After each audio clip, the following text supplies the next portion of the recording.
قُلْ أَعُوذُ بِاللَّهِ مِنَ الشَّيْطَانِ الرَّجِيمِ بسم الله الرحمن الرحيم বিতাড়িত মরদুদ শয়তানের ওয়াসওয়াসা থেকে পানাহ চেয়ে পরম করুণাময় অসীম দয়ালু আল্লাহ পাকের নামে শুরু করছি। ইয়্যাকা না'বুদু ওয়া ইয়্যাকা নাস্তাঈন। আমানতু বিল্লাহ। কোরআন কারীম সূরাতুল ফাতিহা 114টি সূরার ভেতরে সিরিয়াল নাম্বার অনুযায়ী প্রথম নম্বর সূরা। সূরাটি নাজিল হয় মক্কায়, আয়াত সংখ্যা 7টি, রুকু সংখ্যা 1টি। 7টি আয়াতে কারিমার ভেতর থেকে 4র্থ নম্বর আয়াতে কারিমা তেলাওয়াত করেছি। তেলাওয়াতকৃত আয়াতে কারিমার সরল তর্জমা হচ্ছে ইয়্যাকা না'বুদু, হে পরওয়ারদিগার আমরা তোমার ইবাদত করি, ওয়া ইয়্যাকা নাস্তাঈন এবং সকল কাজে তোমারই সাহায্য প্রার্থনা করি। সুবহানাল্লাহি ওয়া বিহামদিহি। এই আয়াতে কারিমাকে কেন্দ্র করে নির্ভরযোগ্য কিছু কথা আমি আল্লাহ পাকের কোরআন এবং রাসূলুল্লাহর হাদিস থেকে তুলে ধরার চেষ্টা করব। সেই সুযোগ যেন আল্লাহ পাক রব্বুল আলামিন তার এ নগণ্য গোলামকে দান করেন, বলুন আমিন।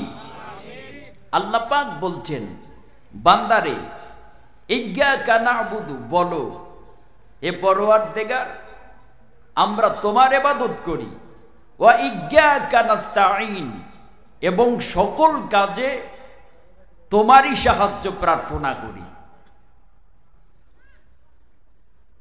এই আয়াতে কারিমার ব্যাখ্যা করতে গিয়ে মুফাসসিরিনে কেরাম অনেকগুলি অভিমত উপস্থাপন করেছেন। তার মধ্যে আমি যেই সূরাটির আয়াতে কারিমা তেলাওয়াত করেছি, এই সূরাটি এমন একটি সূরা, হাদিস শরীফে এসেছে এই সূরাটিকে 3টি ভাগে ভাগ করা হয়েছে। কয়টি ভাগে? 3টি ভাগে ভাগ করা হয়েছে। প্রথম নম্বর আয়াতে কারিমা, দ্বিতীয় নম্বর আয়াতে কারিমা, তৃতীয় নম্বর আয়াতে কারিমা। এই 3টি আয়াতে কারিমা হচ্ছে প্রথম ভাগ। এই 3টি আয়াতে কারিমা প্রথম ভাগ। আর শুধুমাত্র 4র্থ নম্বর আয়াতে কারিমা দ্বিতীয় ভাগ। আর পঞ্চম, ষষ্ঠ, সপ্তম বাকি 3টি আয়াতে কারিমা হচ্ছে তৃতীয় ভাগ। এই 3টি ভাগে সূরাতুল ফাতিহাকে বিভক্ত করা হয়েছে। সুবহানাল্লাহ পড়েন। তবে মজার বিষয় হচ্ছে আল্লাহ পাক গোটা কোরআন শরীফের ভিতরে যত কথা আলোচনা করেছেন, প্রত্যেকটা কথার সূত্র, প্রত্যেকটা কথার থিওরি, প্রত্যেকটা কথার সার অংশ, সার মর্ম আল্লাহ পাক সূরাতুল ফাতিহার ভিতরে নিযুক্ত করে দিয়েছেন।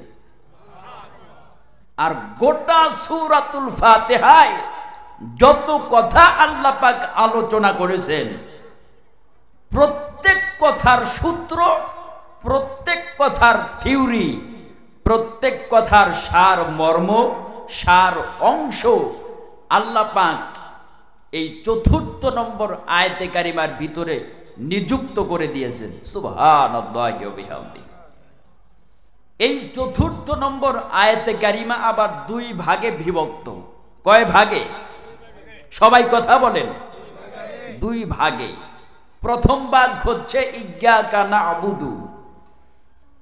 এই প্রথম ভাগ আল্লাহ পাকের জন্য নির্ধারিত খাস। আর দ্বিতীয় ভাগ হচ্ছে ওয়া ইয়্যাকা নাস্তাঈন। এই দ্বিতীয় ভাগ হচ্ছে বান্দার জন্য নির্ধারিত। সুবহানাল্লাহ। আমি দ্বিতীয় ভাগ থেকে কিছু কথা আপনাদের সম্মুখে তুলে ধরছি। আল্লাহ পাক বলতে বলেছেন, কোরআন শরীফের ভিতরে আল্লাহ পাক তার কালাম বলেছেন, ওয়া ইয়্যাকা নাস্তাঈন, বান্দারে বলো, হে পরওয়ারদিগার, আমরা সকল কাজে সকল অবস্থাতে তোমারই সাহায্য প্রার্থনা করি। আল্লাহ পাক রব্বুল আলামিন বলেন, যারা আমার কাছে সাহায্য চায় তারাই আমার সাহায্য পায়। এখন সাহায্য চাওয়াটা, আপনি বিপদে পড়েছেন, বিপদ থেকে মুক্তির জন্য হতে পারে। আপনি বেকার রয়েছেন, বেকারত্ব দূর করার জন্য সাহায্য চাওয়া হতে পারে। আপনি ব্যবসা বাণিজ্য করেন, ব্যবসা বাণিজ্যে ভাটা লেগে গেছে, বরকতের দরকার, লাভবান হওয়া দরকার, সেজন্য আল্লাহর কাছে সাহায্য চাওয়া লাগতে পারে। আপনি কঠিন দুরারোগ্য ব্যাধিতে আক্রান্ত হয়েছেন, এই রোগ থেকে মুক্তির জন্য সাহায্য চাওয়া হতে পারে। সকল কাজে সকল অবস্থাতেই যারা আল্লাহর কাছে সাহায্য চায় তারাই আল্লাহর কাছে সাহায্য পায়। আল্লাহ তাদেরকে সাহায্য প্রদান করেন। সুবহানাল্লাহ বলবেন না?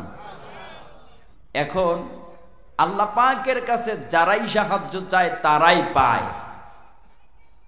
ইতিপূর্বে তার কি কোনো ডকুমেন্ট আছে? তার কি কোনো দলিল আছে? এটা আমাদের প্রশ্ন।